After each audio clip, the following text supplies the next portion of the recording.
So this demonstration is showing the capabilities of Andaman only in the clinical trial space, in the medical research space, and not in the care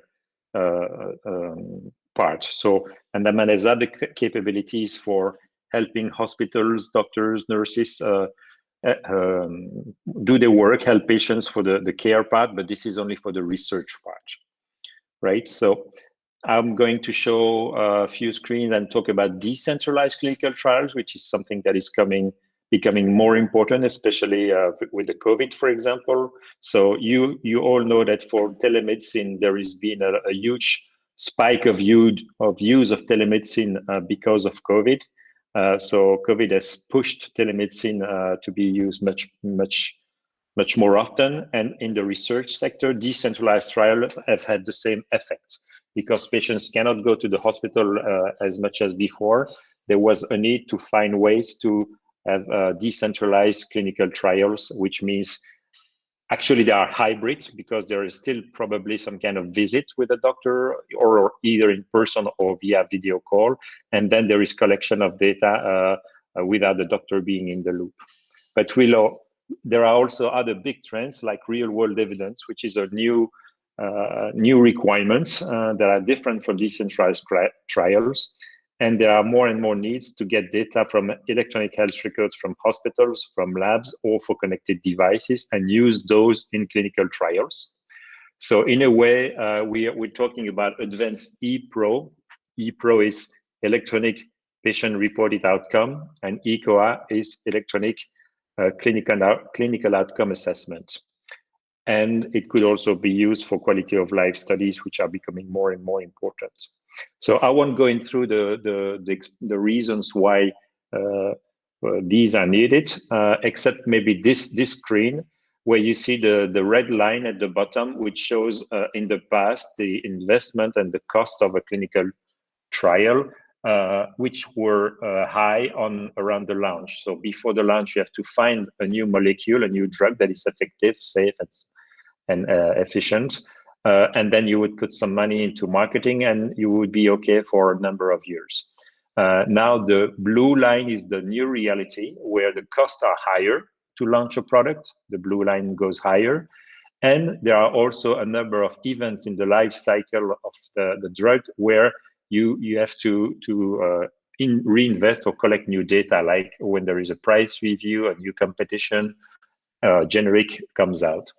And you take also a look at the top green bar where it shows that previously pharma companies mainly had to talk to doctors and nurses and HCPs to get a clinical view and clinical evidence that that the drug is working.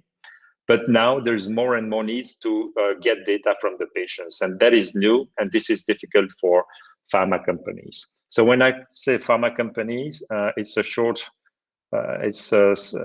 language to say pharma companies, biotech, medical device manufacturers, and all these people that either create new drugs or new devices to help the patients, right? So that's the new world we are in, and that means that there are, if you look at the top right corner, there are needs for decentralized clinical trials, real-world evidence, patient-reported outcomes, and even further patient engagement platforms. So Andaman is an application that has several components, a mobile application for patients, but a lot of it is on the background. You cannot see it, so that's the hidden part of the iceberg. I will directly show you some screens here.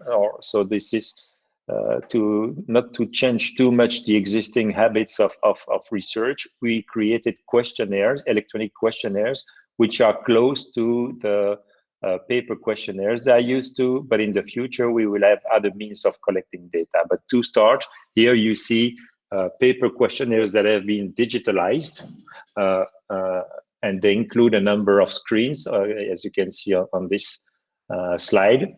And you already see that we can, for example, have new nice features like taking a picture and including that in the questionnaire. So here, it's a question probably about dermatology, and there is a picture of the hand of the patient to show the bruise or the problem with the skin that they have. So even with a smartphone, you can already do things that you could not do with a paper questionnaire. You can also do very visual things like this. So here is a widget that we created with Janssen, one of the largest pharma companies, where they wanted to show the pain and in what area of the body do you have pain and what's the intensity. So here you see very, very visual and very easy to use widgets that the patients can use to enter the information. What you have seen is standard. This screen is just showing the capability to create custom screens if needed. So Andaman provides a standard features for running clinical trials, which are already pretty advanced. But if needed, we can even go further and provide customized widgets. These are customized widgets for multiple myeloma, for example. This is two small screens to show you things that are not really details, but are important and also benefits from compared to paper. On the left side, you see that if some values are mandatory, we can block the progression of the study until the patient has entered the data to make sure the data is complete, something you could not do with paper. And on the right side, we see that we can show very clearly the difference between the patient has not answered the question, or he has answered yes, or he has answered no. So there's actually 3 states, while on paper, you never know if they didn't check because there was no, they forgot the question, they forgot to answer the question or not. Here, it's very explicit. We include also alerting systems, several of them. So if, for example, some data is entered there, either by the patient or by a device, and it's outside of a range, then there can be alerts sent to either the HCP, the doctors, the nurse, or some kind of emergency center.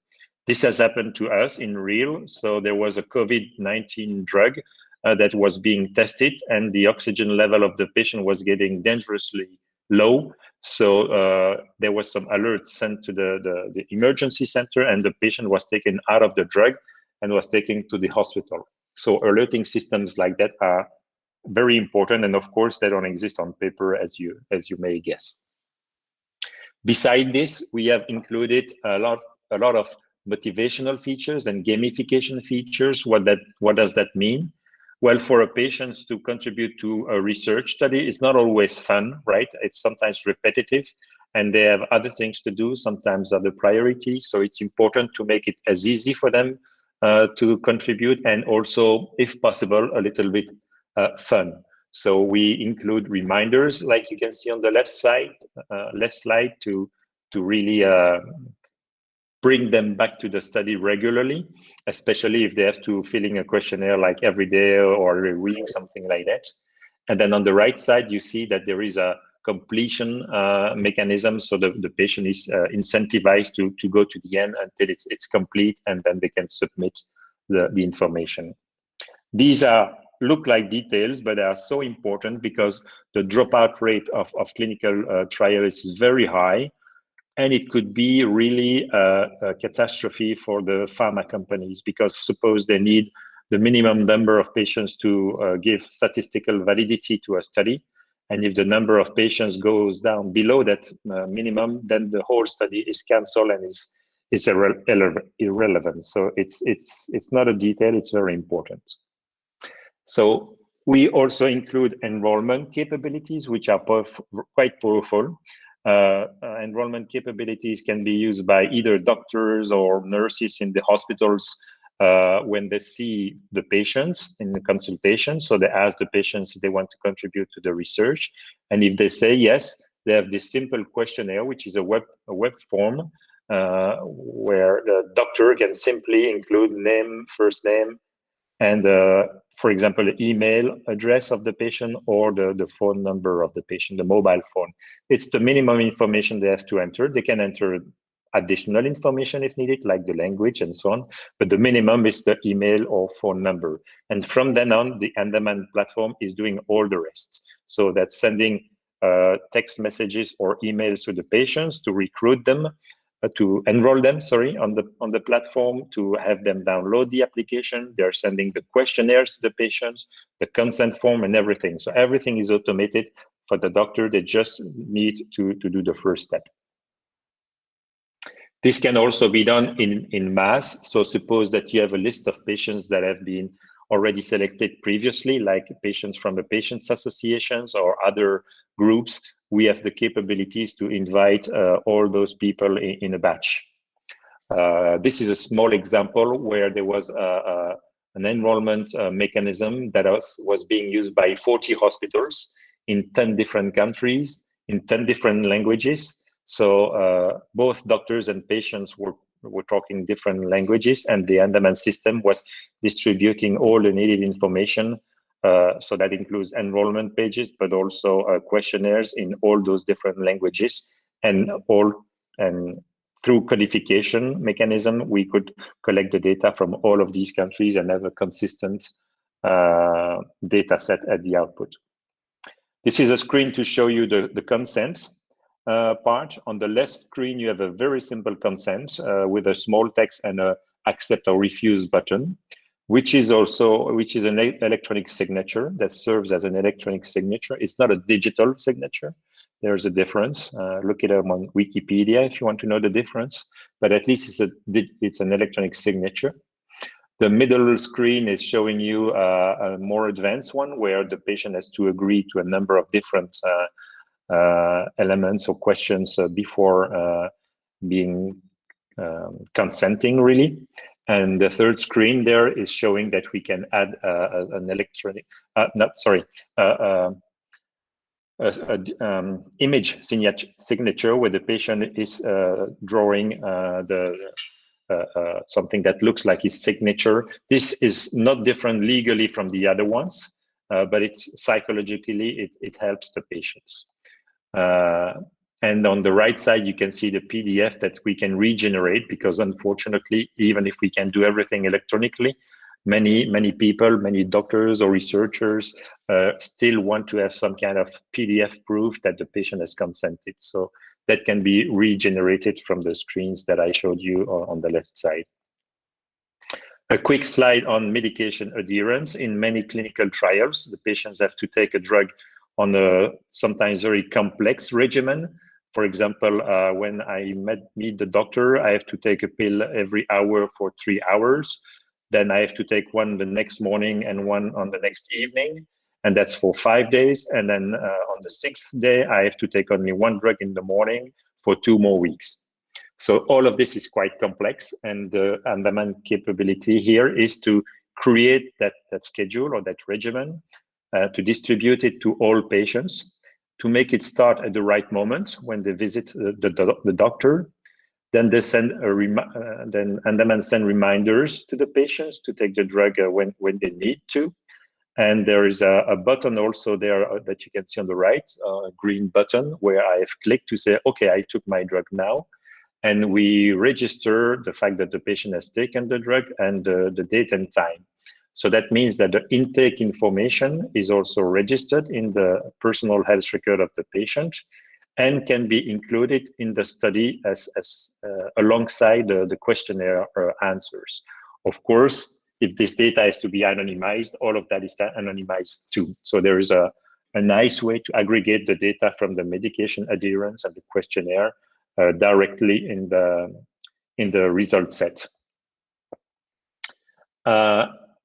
There are other advanced features too. When now people are talking about decentralized trials or new generation clinical trials, they always talk about the patient being on a mobile phone, but Andaman is already one step further, and we are already building tools for doctors and nurses and other researchers to be used on a mobile phone. For example, if the contributing HCPs have their own smartphone, they can download the Andaman application and be registered as being a part of the study, and then they will receive a number of questionnaires for them about their patients, and only their patients, of course, right? If there are 3 hospitals contributing, each hospital will see only their patients. And those questionnaires can be things like health evaluation that the doctor is doing at the start or at the end of the study, or both. They can also enter concomitant medications to see if there is influence of other drugs that the patients are taking in addition to the drug that is being investigated today. They can also report adverse events to some kind of questionnaire. And so all of these data can be, again, included with the flow of the other data I mentioned previously, coming from the patient, questionnaire data, and medication adherence data. And all of that can be also anonymized and sent to the sponsor, so the pharma company or the biotech. Another feature we provide also is that when patients fill in questionnaire and submit the questionnaire, those questionnaires can be directly sent to the doctors also, in addition to being sent to the research center.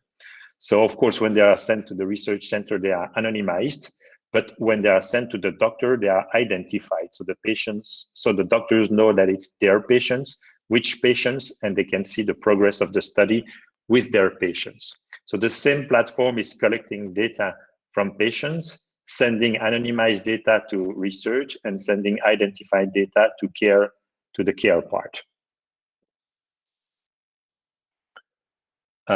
This is a quick description of adverse event reporting. On the left side, you see questionnaires that doctors can fill in. But don't forget also that voice is becoming very, very useful and very common on mobile phones, both voice dictation or simply voice recording. So that means that in the future, we believe that the speed of clinical trials can be significantly improved by having those voice capabilities on the smartphone used by doctors or nurses. This is an example of medical history reporting, which has been targeted to the specific drug. So it's not everything about your health. It's what's important about this specific trial. And then this is simply a summary screen to show the global view. You have the patient at the center. The patient is collecting on his mobile phone inside his personal health record and Andaman 7 the data from all the sources. In the future, we want to include all the sources. So first line of care is doctors, labs, hospitals, wearables or connected devices, questionnaires, but also genetic data. All of that is stored on the patient's smartphone. And you see the two arrows. One is identified arrow going to the physician, the doctor, or the nurse. And the other one is de-identified or anonymized data going to the research players. On the left side, you see the ways we can export the data. Let's skip that. We have other advanced features that I will skip here because I don't think they are important at this time. I will skip that also. Of course, you know that it's available in many languages. This is not very important. And one last slide I would like to share with you is, maybe this one that shows on the bottom right, the triangle, which is what we're trying to do with Andaman, is to put in contact the three players, the three stakeholders, patients, care players, hospitals, doctors, nurses, and the research part, so biotech, pharma, and medical device manufacturers. We're trying to get all of those together on the platform that helps them to communicate, to collaborate, to speed up research while preserving 100% anonymity and the full rights of patients to share or not their data, to withdraw from sharing their data, the right to be forgotten, and so on. So, voilà, I think I'm going to skip through the remaining slide to make sure I didn't forget anything. But yes, this slide is more interesting for Gabor when we talked earlier about standards. You see here on the left side, bottom left, the care part where the tools are EHRs, and the standards being used in that word are HL7, FHIR, LOINCS, NOMED. And on the right side, you see the research world where the tools is EDCs or clinical trial management systems, and their standards are CDISC, or ODM, OMOP, and so on. And so these are two words that don't talk well today.